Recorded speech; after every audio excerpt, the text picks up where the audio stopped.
What is going on, everybody? This is Gabriel Jones giving you a drop of sign on any chance I get. And today we have a very special kind of reaction going on. I'm going to be checking out a few songs from a Ukrainian act called Kalush Orchestra today. From what I'm gathering, Kalush hasn't been around for too long in music. It consists of band members Oleh Syuk, Ilhor Didinchuk, and MC Killaman. They got their start around 2019, which is when they were signed to Def Jam Records, and have since put out a couple of albums in their home country, which have honestly seemed to have gotten a lot of success. But now I figured that today would be a better time than ever to check out their stuff, since they were recently announced to be the act that was going to represent Ukraine in Eurovision this year. And I also want to do this because I figured that this would be a great way to do my part in a very serious conflict going on. As most of you may know by now, the Russian government has been invading Ukraine for a few weeks now, killing God knows how many civilians. If you've seen some of the video footage going on there, you will know it is a horrific event. And I don't know how well this video is going to do in terms of numbers, but I figured it would be a great way to sort of do my part and show my solidarity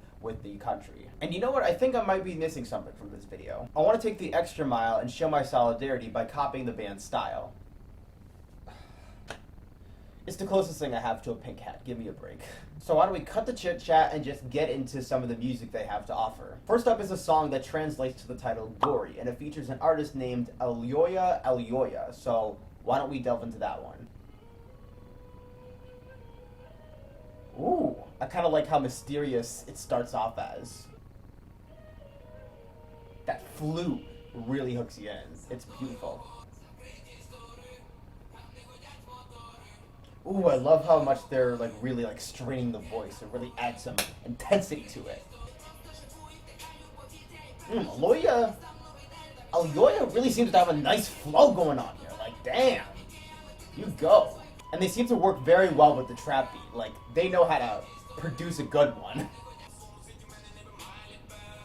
There's real cadence to this delivery. And he really seems to be into the track.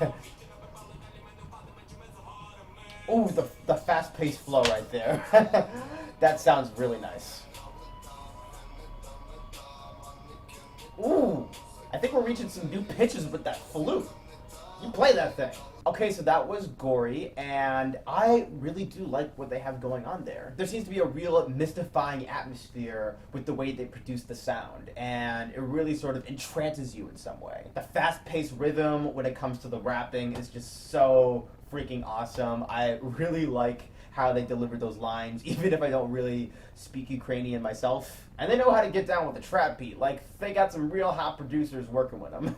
What I'm seeing from the lyrics is that the two singers or performers are singing or rapping about a world that can be peaceful. They're constantly spitting lyrics about nature and living among the flowers that no one has ever plucked or trampled over, hiking on the mountains that are just so beautiful and just so pure in their own form. Yet they seem to be trapped by the city life where everything's surrounded by concrete and they just have to deal with potholes and whatnot. And if humanity could just bring itself together, they can really create a world of beauty and just live in perfect harmony. They seem to sing on the chorus, "Mountains are behind me, what grief could worry me?" And I think that's sort of meant to say how nature could really help you be at ease with your own spirit, and how you're not trapped by the hustle and bustle of the city life, and when you're away from that, you have a much more tranquil sort of attitude, if you would say. And honestly, I think that really comes through in the production, with the majestic flutes and the really sort of very relaxed melody.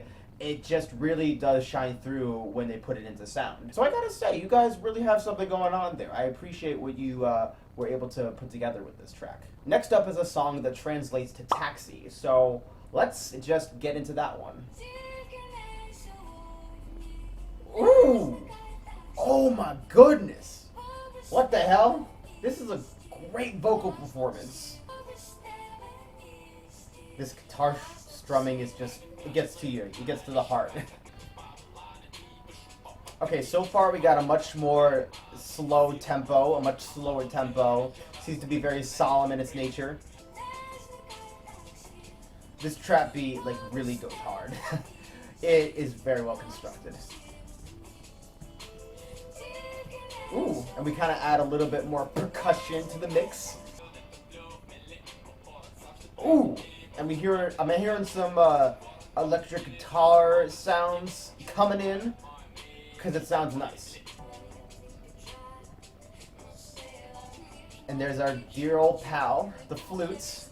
Good to see you again. And now we're kind of taking it a little slow. Just a little bit of guitar strumming. And we focus on the vocals. Ooh, and I love how it just sort of punches right back in. The beat, like, it just goes BAM! Back to the intensity. And I kind of like how we focus on the instrumental as the track comes to a close. It's a good way to sort of like focus on the sound. Okay, so that was Taxi, and that one had a much sadder energy to it, I believe. They bring in some guitars for this song, which really sort of like give off a sense of emotion. And the singing, I gotta say, is so gorgeous. Like, wow, what the heck? Like, the singer on this track, who I believe is named Christina Solavii, like, I gotta give you props. I apologize because I think I didn't mention you earlier, but you brought a lot to this track. Like, you are a fucking singer. And I just like how it all blends with the trappy, too. Like, the trap, it's a lot more intense here than the other tune, but I think it really sort of captures the emotion in a way. Okay, so I'm reading these lyrics, and from what I can interpret, it seems to be a breakup song that's happening. Christina is begging for the lead singer of Kalush to not drive off in a taxi because the city would feel very empty without him. That she wants to keep him there for as long as possible because she doesn't know how she can navigate life when he's not around and they're grown apart at this point. Olay seems to be struggling with the breakup himself since he is, like, you know, downing wine and he has pills spilled all over the floor and he just can't find a way to sort of like cope with how much their relationship has sort of deteriorated. I really like this outro where Christina is sort of singing to Olay about how she wants him to listen to her soul and read her thoughts because they're so passionate for him. How they would sort of crumble up like paper if he moves apart from her. The production really does elevate it in a way, and I gotta say, they add so much emotion to the situation. Again, I hope I'm interpreting all of this correctly. If not, I would like to know what the song truly means. Please be sure to explain in the comments. But I really enjoyed what I listened to. But now, let's take a listen to Stefania, which appears to be the song they're going to be performing for this year's Eurovision contest. I'm hoping this is going to be amazing. Oh yeah, I can really hear them like sing into the heavens with this one. Ooh! Just comes right in with the beat. We just go epic mode. And I like how it's now being paired with the really intense beat, with like the angelic vocals. It sounds very wonderful. And the flute! Yo, we got a freaking flute solo up in here. Like they're giving Lizzo a run for the money. And I just loved how fast-paced this rapping is going at. It's just so fucking amazing. And bringing in the guitar strumming to add some delicacy. Ooh, and we got some clapping effects now. Kind of like encouraging the crowd to join with them in the sound. Yo, I just want to picture how the flutist plays this thing on stage. Like, he's just going hard with it. And now we just let the instrumental play out, like with the last song, Taxi. Okay, so that was Stefania, and yo, that one had some real fucking energy to it. I just love how intense like all the beats are throughout the song, and like the freaking flute solos that go on after the chorus. It's just so amazing. Olay really seems to be laying down those sick rhymes, even though I don't know what he's rhyming with yet, but he just really sounds like he's into it. He is just one with the music. Like, I can see them performing this at Eurovision in front of a live crowd and everyone just really like getting hyped up and into the music. This is definitely something that's worthy of being performed live. I can see why they selected it to be their song. So what I'm gathering from the lyrics is that Kalush seems to be singing a song about a mother figure, or perhaps one of their moms, and how they seem to be admiring Stefania, the mother, for all the times that she helped them through very difficult situations, all the turmoil that they must have endured. They seem to be very thankful for all of her mothership, if you would call it, and just how much guidance that she's offered them. I really like some of these lyrics, like, I want to hear your native word, and I'll always walk to you on broken roads, and this one line I specifically like, it's, if I do not value the guardianship at the peak of glory, I'm at the dead end. I love that. It's almost like he's saying that if I don't value all that you've done for me when I'm at my best and like after I've achieved everything I've wanted to, then I may not be doing life right, if you would say.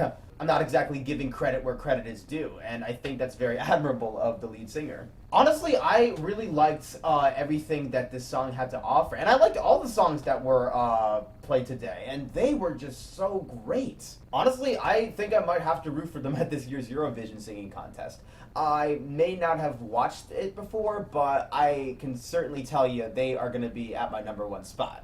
Now, like I said, I wanted to do this video as a sort of like charity boost for the Ukrainian crisis going on right now. The country is facing devastation from the Russian government right now, and tons of civilians are working very hard to support their country and defend it as best as they can. Hell, even the guys from Kalush are on the fronts just fighting for their people. Even if you go on their Instagram, you'll see videos and pictures of them with their armor and their weapons, just showing off what they have to fight with. Like, it is very inspiring just how much these guys care and how much these people really want to support their country. For this video, I'll be leaving a few links in the description for some charities that you can look at and donate to. The charities I selected for this video include the Hebrew Immigrant Aid Society, or HIAS, which was devoted to rescuing Jewish refugees from persecution, but now have expanded to non-Jewish refugees. The Catholic Relief Services, which is devoted to working with the Catholic Church and Catholic institutions and structures to help people of different creeds, races, and nationalities. And the Mercy Corps, a global community devoted to humanitarianism to create a future where everyone can prosper. There's also a special charity that my friend recommended me to, Monique Viv, which is devoted to providing aid to LGBT plus people that are suffering in Ukraine and offering them protection, food, and medical care. And they could very much appreciate the donations. Be sure to give those charities a look and a donation if you can possibly do that. The links, again, are going to be in the description, so thank you guys so much for watching this video. I know this was a little bit of a different one, but I think it was very important to make. Kalush, you guys make some wonderful music. I can't wait to hear more, and I hope you do very well at Eurovision, and be sure to stay safe when fighting for Ukraine. And that goes to all the Ukraine citizens. I very much support you guys. I stand with Ukraine, and I am very, very proud of all of you. That's my time for today. My name is Gabriel Jones, and the sun may be setting, but I hope you're able to soak up those drops. Take care.